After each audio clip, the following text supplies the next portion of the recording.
पिछले एपिसोड में हमने देखा था कि ये लिनली जो था वो माउस्ट्रो माउंटेन के ऊपर आकर पहुंच चुका था। यहाँ पर आने के बाद कुछ बदमाश उसके पीछे पड़ जाते हैं। अब वो उसकी जान लेने की कोशिश कर रहे थे। उन्होंने एक के बाद एक करते हुए लिनली के ऊपर अटैक करना शुरू कर दिया था, लेकिन लिनली अपनी पावर का इस्तेमाल करते हुए उन सभी को धूल चटा देता है। और इसके बाद वो निकल चुका था अलग अलग मॉन्स्टर को मारने के लिए, क्योंकि वो उनको मारने के बाद उनका जो स्पिरिट कोर होता है वो हासिल करना चाहता है। अगर एक बार उसको वो स्पिरिट कोर मिल जाए तो उसके जरिए वो अपनी कल्टीवेशन भी इंक्रीज कर सकता है, या फिर अगर उसको पैसों की जरूरत हो तो बाजार में जाकर वो बीस्ट के स्पिरिट कोर बहुत महंगे बिकते हैं, तो लिनली जाकर उनको बेच भी सकता था। इस वजह से लिनली अलग अलग जंगल के हिस्सों में जाता है, वहां पर जो बीस्ट होते हैं उनको मारता है और उनका स्पिरिट कोर कलेक्ट करने लग गया था। लेकिन जितना वो आगे जाता है जगह उतनी ज्यादा खतरनाक होती जाती, और अब जो उसके सामने बीस्ट वगैरह आ रहे थे वो बहुत ज्यादा खतरनाक होते हैं, जिनसे बच पाना लिनली के लिए बहुत ज्यादा मुश्किल था। और कई सारे भेड़ियों ने उसको चारों तरफ से घेर लिया होता है। भेड़ियों के बीच में लिनली फंस गया था। अब उसको समझ नहीं आता कि अब वो यहाँ से जाए तो जाए कहाँ और वो कैसे अपने आप को बचाएगा। जिसके बाद यहाँ से ये एपिसोड शुरू होता है। तो इस एपिसोड की शुरुआत में वो जो पूरे भेड़िए थे उन्होंने लिनली को चारों तरफ से घेर लिया था। वहां पर भेड़ियों का किंग और क्वीन दोनों होते हैं, और उनकी वजह से ही यहाँ पर उन भेड़ियों ने लिनली को घेर लिया होता है, क्योंकि जैसा वो किंग और क्वीन ऑर्डर देंगे वही उनकी बात वो मानते हैं। लिनली परेशान कि यार हम तो एकदम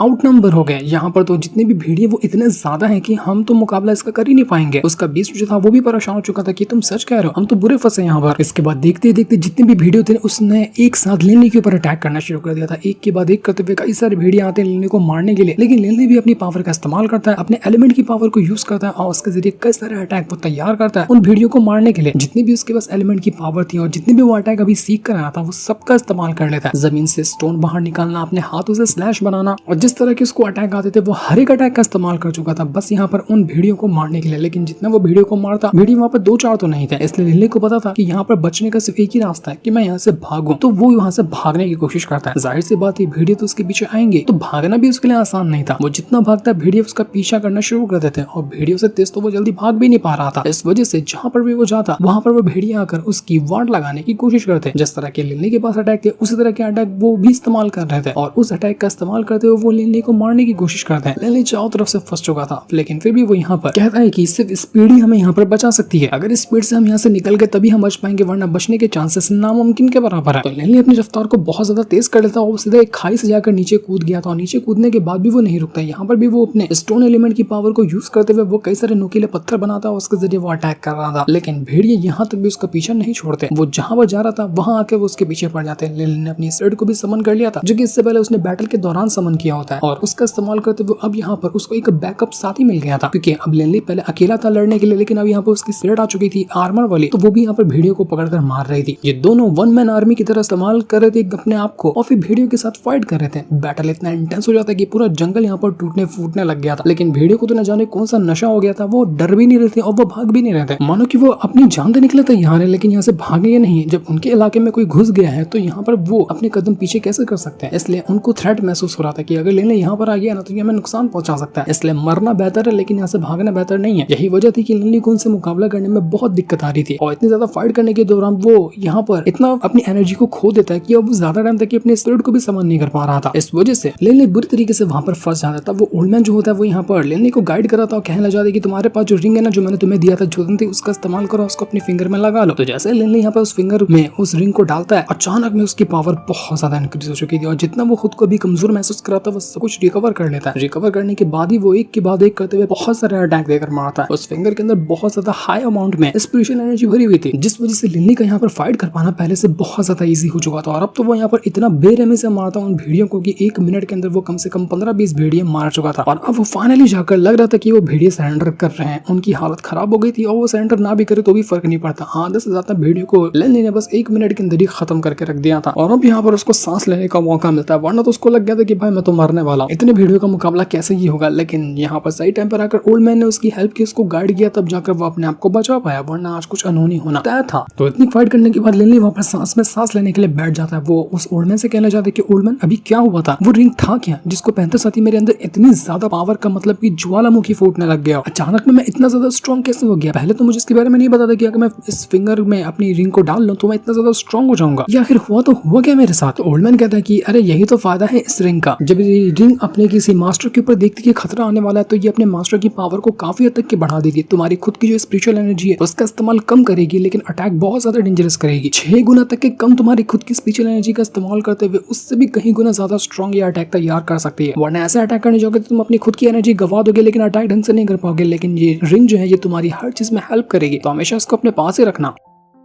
लेने तो बड़ा खुश होता है कि वाह यार क्या कमाल की रिंग है, इसका मुझे अगर पहले पता होता तो और अच्छे से मैं इसका इस्तेमाल कर लेता, लेकिन चलो सही टाइम पे मुझे इसके बारे में पता चल गया। ओल्डमैन उससे कहना चाहता है कि तुम्हें पता है ये जो रिंग है ना, ये कोई मामूली रिंग नहीं है, बल्कि एक सुप्रीम ट्रेजर है। ये नॉर्मल बंदों के पास होता भी नहीं है, बहुत रेयर ट्रेजर है, ये जल्दी किसी को मिलता ही नहीं है। जिसको मिलता है उसकी लाइफ सेट रहती है, इसलिए इसको एनी टाइम सबको दिखाते मत फिरना, क्योंकि अगर कोई सेंट लेवल का भी मैजिशियन आ गया ना, उसको भी पता चला कि तुम्हारे पास वो रिंग है, तो वो लेने के लिए तुम्हारी जान का दुश्मन हो जाएगा। क्योंकि हर एक बंदे जो कल्टीवेशन में आगे हो, मैजिशियन में आगे हो ना, उनको इस रिंग की खासियत पता है, तो जिसको भी पता चलेगा तुम्हारे पास रिंग है, वो पक्का तुम्हारा जान का दुश्मन बन जाने वाला है। तो जब इमरजेंसी हो इसका तभी इस्तेमाल करना, सबको दिखाते फिरोगे तो खुद के ऊपर ही मुसीबत का पहाड़ डाल लोगे। तो अब यहाँ पर लेने की तो लॉटरी लगी थी, क्योंकि उसने इतने सारे भेड़ियों को मारा था, तो वो सबका धीरे धीरे करते हुए जो स्कोर स्पिरिट होता है ना, जिसके जरिए वो स्पिरिट को बाहर निकाल सकता है, उसको एक्सट्रैक्ट करना शुरू कर देता है। लेने कहने लग गया था कि ये भेड़िए सच में काफी ज्यादा वफादार थे अपने किंग और क्वीन के, क्योंकि उनके कहने पे ये लोग अपनी जान गंवाने को तैयार हो गए, लेकिन उन्होंने अपना एक बार भी कदम पीछे नहीं किया। शायद ही किसी इंसान में इतना कोई वफादार मिलता है जो एक कहने पर अपनी जान गंवाने के लिए इतना बेसब्री से तैयार हो जाए। मानना पड़ेगा ये लोग बहुत ज्यादा कमाल के थे, इनकी स्ट्रेंथ भी ज्यादा थी, डिसिप्लिन भी इनका बहुत ही परफेक्ट था एक दूसरे के लिए। अभी लिली यहाँ पर ढंग से सांस भी नहीं ले पाया था कि तभी वहाँ पर कोई मिस्टीरियस बंदा आ जाता है जिसने अपना पूरा चेहरा ढक कर रखा था, वो कोई असासन जैसा लग रहा था, और वो सीधा यहाँ पर आता है, साथ ही लिली के ऊपर अटैक करना शुरू कर देता है। लिली परेशान की अब ये मुसीबत कौन यहाँ पर उठकर आ गया, वो उससे बचने की कोशिश करता है, लेकिन वो जो असासन यहाँ पर आया हुआ था उसके बाद एक के बाद एक करते हुए अटैक करता जा रहा था। इस वजह से लिली को काफी हद तक की चोट भी लग जाती, क्योंकि वो अचानक वहीं आकर उसके ऊपर अटैक कर दिया था। पर तभी वहाँ पर लेने का जो चूहा मॉन्स्टर आ जाता है ना, जिसका पालतू पेट है, वो सीधा आता है और असासन के ऊपर ऐसा अटैक देकर मारता है कि असासन के वो आर पार निकल चुका था, जिस वजह से असासन की हालत खराब हो जाती है और वो वहीं पर मारा जाता है। उस बीस्ट ने आकर लेनी को तो बचा लिया, लेकिन लेनी को चोट बड़ी गहरी लगी थी। वो परेशान हो जाते कि यार ये था क्या, ये कौन सा दुश्मन कहाँ का था जो अभी तक ये जिंदा था और मेरे पीछे पड़ गया। वो चूहा पेट लेनी से कहना चाहता कि मास्टर मुझे माफ कर देना, मुझे आने में थोड़ी सी देरी हो गया, अगर मैं पहले आ गया होता तो आपको ये वाली चोट भी नहीं लगती, और मैं इससे पहले इसकी वट लगा दिया होता। तो आज अपने इस प्यारे से पेट को माफ कर दीजिए, मैं आपसे माफी मांगना चाहता हूँ। तो लेनी कहते कि नहीं नहीं, तुम्हें अपने आप को दोष देने की जरूरत नहीं, तुम फिर भी सही टाइम पर आए हो, ये तो मेरी ही गलती कि मैं खुद अपना इतना ज्यादा स्ट्रॉन्ग नहीं हूँ कि हर चौकन्ने से आने वाले खतरों का भी मैं मुकाबला कर पाऊँ। मुझे हर एक कदम एकदम फूक फूक कर रखना चाहिए, कब कहाँ से कौन सा खतरा आ जाए मुझे इसके लिए तैयार रहना पड़ेगा, वरना हर बार मैं इसी तरह की मुसीबत में पड़ता जाऊंगा, हर बार थोड़ी ना कोई मुझे बचाने आएगा। तो इस बार गलती तुम्हारी नहीं, इस बार गलती मेरी थी कि मैं ध्यान नहीं दे पाया। ओल्डमैन भी यहाँ पर लेने से कहने लग जाता है कि वो तो अच्छा हुआ कि तुम्हारे पेट ने तुम्हें बचा लिया, वरना बहुत बुरा आज हो जाता। मैं चाहता तो हूँ तुम्हारी हेल्प करना जब भी तुम्हारे पर कोई मुसीबत आती है तो, लेकिन मैं नहीं कर सकता हूँ क्योंकि मैं एक सोल हूँ और मेरे पास ऐसे ताकत नहीं कि मैं तुम्हें सीधा सीधा जाकर बचा सकूं। मैं सिर्फ तुम्हें गाइड कर सकता हूँ, कुछ चाहिए हो तो तुम्हें वो बता सकता हूँ, लेकिन मैं डायरेक्ट ऐसे तुम्हारी हेल्प नहीं कर सकता। इसी वजह से मुझे बुरा लगा कि मैं तुम्हारे सामने होते हुए भी तुम्हारी हेल्प नहीं कर पाता हूँ। तो लेने कहता है कि ओल्डमैन आपको परेशान होने की जरूरत नहीं है, आप जो भी मेरे लिए करते हो ना वो बहुत है, लेकिन मुझे एक बात बताइए कि ये जो असासन था ये इतना ज्यादा फास्ट कैसे था? अभी मैं कुछ टाइम पहले भी बदमाशों से मुकाबला करके आया हूँ, वो लोग तो इतने फास्ट नहीं थे, लेकिन ये इतना ज्यादा फास्ट कैसे था? क्या ये कोई अलग बंदा है या फिर इसके पास कोई खास तरह की टेक्निक थी? तो ओल्डमैन कहता है कि ऐसा मैं गारंटी से तो नहीं कह सकता, लेकिन हो सकता है कि ये डार्क एट्रीब्यूट बैटल ऑरा को प्रैक्टिस करता होगा। ये खास तरह की टेक्निक होती है जो कि बैटल में इस्तेमाल की जाती है और इसके लिए अलग से प्रैक्टिस करनी पड़ती है, और इस चीज को प्रैक्टिस करने के लिए तुम्हारा मिनिमम रिक्वायरमेंट होता है कि तुम लेवल 6 के वॉरियर रहो। उससे कम रहोगे तो तुम इस टेक्निक को प्रैक्टिस भी नहीं कर पाओगे। तो हो सकता है कि ये वही प्रैक्टिस करता होगा, इसलिए इतना ज्यादा फास्ट था किसी भी अटैक को करने के लिए। तो लिली कहता कि हाँ बिल्कुल सही कह रहे, क्योंकि इस तरह के एट्रीब्यूट को प्रैक्टिस करना यहाँ पर फॉरबिडन माना जाता है। कोई भी हमारे अकेडमी के अंदर इस तरह के एट्रीब्यूट प्रैक्टिस नहीं कर सकता। तभी मुझे इस एट्रीब्यूट वाली टेक्निक के बारे में पता ही नहीं था जो कि अभी से सैंडरसन ने इस्तेमाल किया। अगर मुझे पता होता तो मैं खुद को पहले से बचा लेता, लेकिन चलो अब मुझे इतना तो पता चल गया कि अकेडमी को छोड़कर बाहर के जो लोग हैं वो हर तरह के टेक्निक इस्तेमाल करते हैं, फॉरबिडन टेक्निक को भी इस्तेमाल करते हैं। तो मुझे उसके लिए भी खुद को प्रिपेयर करना पड़ेगा कि सामने वाला जब दुश्मन आएगा ना तो वो नॉर्मल टेक्निक का इस्तेमाल नहीं करेगा। वो जितनी भी टेक्निक इस्तेमाल करेगा वो कभी फॉरबिडन होगी, कभी डिमोनिक होगी, या किसी भी तरह की वो टेक्निक इस्तेमाल कर सकता है। तो अब रात से सुबह हो चुकी थी, सारे क्रिस्टल वगैरह और स्टोन वगैरह को कलेक्ट करने में, जो कि उसने बीस्ट को मारकर और बाकी सब चीज को मारकर यहाँ पर हासिल किए थे, जिसमें से लेने के बस टोटल हो जाते हैं 102 मैजिकल क्रिस्टल और 7 मैजिकल स्टोन थे। और ये इतने सारे थे जिससे वो हजारों के हजारों सोने के सिक्के कमा सकता है या फिर अपनी प्रैक्टिस भी कर सकता है। वो छोटू बीस्ट तो कहने लग जाता है लेने से कि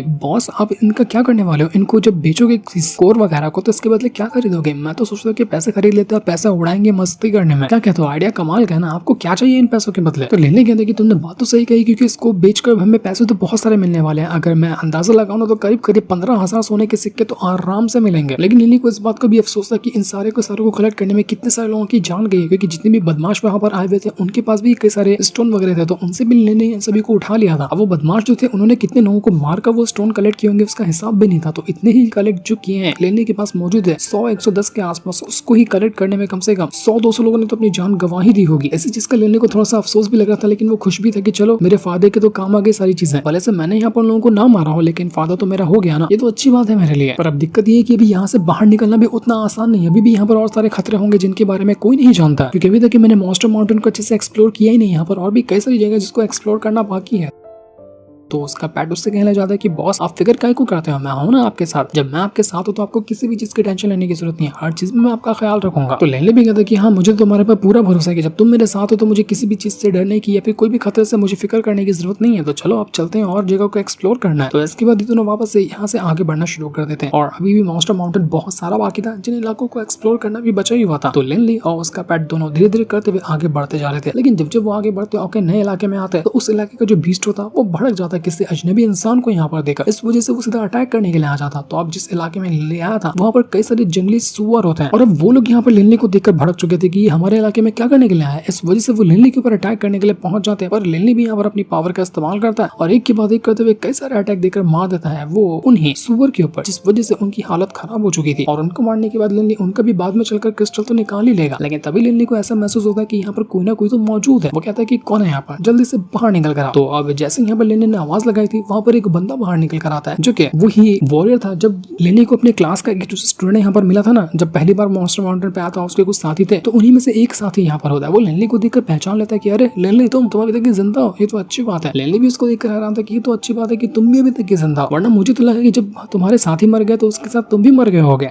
वो जो बंदा था उसका नाम होता है मैट, और यहाँ पर आने के बाद वो लिली की खूब तारीफ कराता है कि यार तुम तो बड़े कमाल के, तुम्हें पता है मेरी कितनी फटी बड़ी थी इन जंगली सुअर की वजह से, मैं कब से जंगल के अंदर बैठा हुआ था और दुम दबा कर यहाँ से भागने की फिराक में था, लेकिन तुम यहाँ पर आए और एक ही बार के अंदर ऐसा अटैक देकर मारा कि सारे जंगली सुअर मर गए। यार आज पहली बार मैंने किसी बंदे को देखा जो इतना ज्यादा एक्सट्रीमली टैलेंटेड हो, वो इतनी आसानी से बीस्ट को मारता है जिससे कि उसके यहाँ पर बीस्ट की कोई औकात ही ना हो। तुम सच में लाजवाब हो यार, मजा ही आ गया तुम्हारे साथ रहकर। तो मुझे मन कर रहा है कि मैं तुम्हारे साथ ही रहूं, तुम ही मुझे ये पूरा का पूरा ये मॉन्स्टर माउंटेन घुमाओगे। तुम यहाँ पर ज्यादा टाइम से रुके भी नहीं हो, इतने टाइम के अंदर तुमने कितना ज्यादा प्रोग्रेस भी हासिल कर लिया, पहले से काफी ज्यादा स्ट्रॉन्ग भी नजर आ रहे हो। तो बताओ कौन सा खजाना तुम्हारे हाथ लगा कि तुम इतनी जल्दी जल्दी खुद को स्ट्रॉन्ग बना रहे हो, अपनी हिम्मत को बढ़ा पा रहे हो और इतने अच्छे से फाइट कर पा रहे हो। क्या कोई तिजोरी हाथ लगी है क्या जादुई पावर की? तो लिली कहता है कि ये सब कोई ऐसा हलवा चीज करने से नहीं हो जाता है, मेहनत करनी पड़ती है। मैंने मेहनत की, जब से मैं यहाँ पर मॉन्स्टर माउंटेन के पार आया हूँ कितनी सारी मेहनत मैंने की है, इस वजह से सारी चीजें हासिल कर पाया हूँ मैं। तुम्हारे ऐसा डर डर कर कहीं छुप छुप कर नहीं बैठा था मैं, इसलिए अगर तुम्हें भी कुछ करना है तो अपना जाकर बंदोबस्त कर लो, मैं तो यहाँ से जा रहा हूँ क्योंकि मुझे अभी बहुत दूर जाना है, मैं यहाँ पर कहीं बैठकर आराम नहीं करने वाला। तो वो अपने पेट से कहता है कि मेरे पेट चलो साथ में चलते हैं यहाँ से। तो लिली और अब यहाँ पर उसका पेट दोनों वहाँ से जाने लग गए थे, लेकिन मैट कहता है कि अरे लिली सुनो ना, मेरी बात तो सुनो, मैं तुमसे क्या कह रहा हूँ कि दोनों साथ में चलते ना, मैं भी तुम्हारी हेल्प कर दूंगा क्योंकि मैं मॉन्स्टर माउंटेन को अच्छे से जानता हूँ। तो यहाँ के इलाके के बारे में तुम्हें बता दूंगा और खतरे कोई आएंगे तो तुम उसको हैंडल कर लेना, दोनों एक दूसरे का साथ देंगे तो दोनों का फायदा हो जाएगा ना। क्या कहते हो, डील बढ़िया है, तो मेरा साथ क्यों नहीं देते हो तुम? और जब रात हो जाएगी तो 1 घंटा तुम सोना, फिर मैं निगरानी करूंगा, फिर अगला घंटा मैं सोऊंगा तो तुम निगरानी कर लेना, ऐसा दोनों का फायदा हो जाएगा। तुम्हें कितने सारे फायदे गिना दूं, जितने बोलो उतने फायदे गिनाऊंगा जब हम दोनों एक साथ रहेंगे। तो लेने का दिमाग खराब हो रहा था, उसको उतना मन भी नहीं था इस मैट को ले जाने के लिए क्योंकि वो अभी अपने सफर के अंदर किसी और साथी को नहीं चाहता है, वरना इससे उसका सफर मुश्किल भरा हो जाएगा और उसको और ज्यादा परेशानी भी उठानी पड़ सकती है। लेकिन फिर भी वो मैट से कह देता है कि ठीक है, अगर तुम मेरे साथ चलना चाहते हो तो चलो मेरे साथ, लेकिन कुछ गड़बड़ करने की कोशिश करोगे तो फिर देख लेना मैं तुम्हारा बहुत बुरा अंजाम करूंगा। तो जैसे ही लिली वहां से आगे बढ़ा था ना, उसके पास वो मैट को एक पोटली नजर आती है जिसके अंदर लिली ने अपने सारे कई सारे क्रिस्टल वगैरह को भर कर रखा था, जो भी उसने सामान कलेक्ट किया उसको रखा हुआ था। तो उसको देखकर ये मैट के ना नीयत बदल जाती है क्योंकि वो पहले से ही बहुत घटिया आदमी है, वो लोगों को लूटने का काम करता है, इससे मॉन्स्टर माउंटेन के ऊपर तो वो रहता है लेकिन लूटने का काम वो कभी नहीं छोड़ता। तो अब यहाँ पर उसकी नजर लिली के ऊपर भी जा चुकी थी, वो सिर्फ इस मौके की तलाश में था कि जब मुझे मौका मिलेगा ना मैं लिली को लूट कर यहाँ से भाग जाऊंगा। जबकि लिली ने उसको पहले से वार्निंग दी कि बेटा अगर तू मेरे साथ कुछ भी गड़बड़ करने की कोशिश करेगा तो फिर देखना मैं तेरा क्या हाल करता हूँ। लेकिन फिर भी यहाँ पर ये मैट सुधरने वाला नहीं था, लगता है कि मार खाए बिगड़ ये बिल्कुल नहीं सुधरेगा लिली के हाथों से। तो काफी लंबा सफर तय करने के बाद, घंटों चलने के बाद अंधेरा हो जाता है, तो ये लोग एक जगह कैंप फायर लगाकर बैठ जाते हैं और दोनों आपस में बातें करने लग गए थे। तो लिली जब थक जाता है तो मैट उससे कहने लग जाता है कि लिली देखो तुम कितने टाइम से काम काम कर रहे हो, इतने बीस्ट को तुमने मारा है, कितना थक गए होगे, तो एक काम करते हैं तुम पहले जाकर सो जाओ, आराम से एकदम गहरी नींद में सो जाना, तब तक मैं यहाँ पर पहरेदारी करूंगा और जब तुम्हारा सोकर हो जाए तो उठ जाना, फिर मैं चले जाऊंगा सोने के लिए। यहाँ पर वो मैट प्लान बना रहा था कि जैसे लिनली सोने जाएगा वो उसको लूट कर यहाँ से भाग जाने वाला है और इसलिए वो लिनली को मस्का लगा रहा था कि भाई तू जाकर पहले सो जा, लेकिन लिनली इतना बेवकूफ तो नहीं है, पर फिर भी वो क्या करे, थक तो वो बहुत ज्यादा गया था, इस वजह से वो कहता है कि ठीक है मैं जा रहा हूँ सोने के लिए, क्योंकि उसको इतना तो भरोसा था कि मैट इतनी घटिया हरकत तो नहीं करने वाला, इस वजह से वो वहीं पर सो जाता। तो लिनली के सोने के बाद कुछ देर तक तो मैट यहाँ पर इंतजार करता है इस चीज का कि कब लिनली एकदम गहरी नींद में जाता है, और जब उसको यकीन हो गया था कि चलो अब तो लिनली एकदम गहरी नींद में जा चुका है, तो वो तुरंत अपना डैगर बाहर निकाल लेता है और धीरे धीरे करते हुए लिनली की तरफ बढ़ने लग गया था ताकि वो उसकी जान ले सके और उसका सामान लूट सके। तो जैसे वो यहाँ पर लिनली के करीब आता है और सीधा उसके अंदर अपना डैगर घुसाने के वाला था कि वो एक बार भी रुकता ही नहीं और अंधाधुन करते हुए कम से कम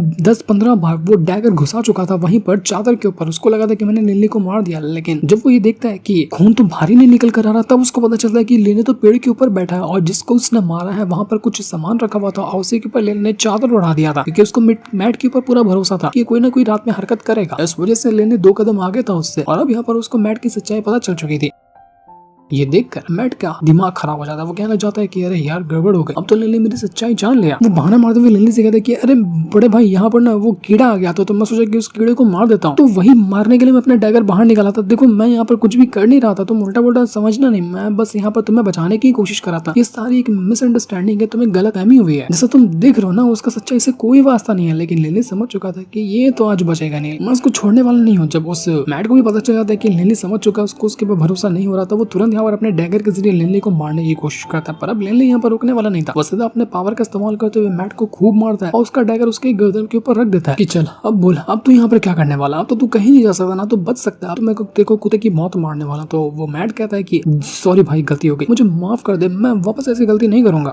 देख मेरा ध्यान भटक गया था, मैं लालच में आ गया था तुझे मारने के लिए, इस वजह से मैंने ऐसा किया, आइंदा मैं कभी ऐसा नहीं करने वाला, तो एक मौका और दे देना मुझे प्लीज मेरे बड़े भाई। हो सकता है किसी ने मेरे ऊपर काला जादू कर दिया, उस वजह से मैं यहाँ पर अपना ध्यान खो दिया था और तेरे को मारने की कोशिश करता, जबकि तू तो मेरा जिगरी यार है, मैं तुझे क्यों मारूंगा। लेकिन जैसे लिनली उसकी बातों में अपना ध्यान लगाता है कि तभी वापस से वो मैट अपना डैगर निकालकर लिनली को मारने की कोशिश करता है, लेकिन अब लिनली नहीं रुकने वाला था। वो सीधा अपना डैगर के जरिए उस मैट की गर्दन उड़ा देता है। उसने मार डाला था मैट को, क्योंकि वो ये चीज डिजर्व ही करता था, बार बार मरने की वो कोशिश में था, लेकिन तब से लिनली उसको छोड़ा था ना, अब उसने जान से मार कर रख ही दिया उसको। तो अब ये काम होने के बाद लिनली अपने शरीर पे जो खून लगा होता है उसको साफ कर लेता है। हम देख पाते कि लिनली के शरीर में बहुत सारे चोटों के निशान है, क्योंकि उसने इतनी सारी फाइट भी की है और इतने दुश्मनों से मुकाबला किया, तो उसके चोट तो निशान आने ही थे उसको। तो नहाने वहाने के बाद वो आराम से लिनली बैठ जाता है और उसको यहाँ पर मॉन्स्टर माउंटेन के ऊपर आए हुए करीब 1 महीने से ज्यादा हो चुका था। ओल्डमैन कहने लग जाता है कि आजकल के तुम्हारे दिन है ना वो बहुत मुश्किल से गुजर रहे हैं, क्योंकि हर दिन कोई ना कोई बड़ा खतरा आ जाता है, वो तुम्हारी जान लेने की कोशिश करता है। इस वजह से तुम्हारा शरीर तो देखो हर तरफ से पूरा छलनी हुआ पड़ा है, बहुत तकलीफें उठानी पड़ रही है तुम्हें आजकल। तो ज्यादातर खतरे तुम्हारी तरफ इसलिए आ रहे क्योंकि तुम अकेले होना, क्योंकि मॉन्स्टर माउंटेन पे जो आता है अक्सर ग्रुप में आता है, किसी अकेले का जिगरा नहीं है कि वो अकेले यहाँ पर आ सके, बस तुमने जिगरा दिखाया है मॉन्स्टर माउंटेन पे अकेले घूमने का। यही वजह है कि जितना तुम यहाँ पर रहोगे उतना ही ज्यादा खतरा तुम्हारे लिए बढ़ता जाएगा। लिनली का जो पेट था वो आसपास के इलाके में भी जितने भी क्रिस्टल वगैरह स्टोन वगैरह हो सकते थे ना, वो सबको कलेक्ट करके वहाँ पर लेकर आ जाता है। उसने उसको यहाँ पर जमा कर चुका था। ओल्डमैन लिनली से कहना चाहता है कि अगर कोई यहाँ पर 1 महीना रुक जाए ना मॉन्स्टर माउंटेन के ऊपर, तो जितना तुमने क्रिस्टल और स्टोन को कलेक्ट किया है उसका आधा भी कलेक्ट नहीं कर पाएगा, अगर वो ग्रुप में रहेगा तब भी। लेकिन तुम अकेले बंदे हो कि अकेले होने के बावजूद भी इतने सारे कलेक्ट किए ना तुमने, उसके लिए लाजवाब बात है तुम्हारे लिए। तो तुम्हारी हिम्मत की दाद देनी पड़ेगी, तुम बहुत हिम्मत वाले हो और यही चीज तुम्हें सबसे अलग बनाती है। मैंने कहा था कि आपने बात तो सही कही, लेकिन ये जगह सच में बहुत ज्यादा खतरनाक है। अभी हम यहाँ पर बैठे हैं, अभी पता नहीं कौन सा खतरा आ जाए मालूम भी नहीं पड़ेगा। और जैसा लिनली ने कहा था वो चीज हो भी जाती है। वहाँ की अचानक में जमीन हिलने लग गई थी, मानो यहाँ पे कोई बड़ा खतरा आ रहा है। देखते ही देखते वहाँ का मौसम एकदम बदलने लग जाता है और अब यहाँ पर जिस चीज का डर था वही हो जाता है। अब यहाँ पर सीधा उड़कर आ गया था एक डायनासोर। भैंस की आंख, ये कौन सा वर्ल्ड है कि यहाँ पर डायनासोर भी जिंदा रहते हैं। मेरे को तो लगा था कि ये तो टाइम अभी आसपास का ही चल रहा है और डायनासोर अभी कहाँ रहते होंगे, लेकिन सच में डायनासोर आ गया यहाँ पर। लिनली परेशान की बाप रे ये है क्या चीज। उसको तो पता भी नहीं था कि ऐसा डायनासोर कुछ होता भी। उसको देखकर वो एकदम परेशान हो चुका था। अब यहाँ पर लिनली बुरा फंसा। पिछले एपिसोड में उसने तो हिम्मत हार ली थी कि भेड़ियों ने उसको घेर लिया था, अब यहाँ पर डायनासोर ने उसको घेर लिया होता। दोनों एपिसोड में बेचारे लिनली की जान हलक में आ चुकी है। अब वो इससे कैसे बचेगा ये तो हमें नेक्स्ट एपिसोड में ही पता चलने वाला है, जिस दिन को दिखाते साथ ही ये वाला एपिसोड यहीं पर एंड हो जाता है। Thanks for watching.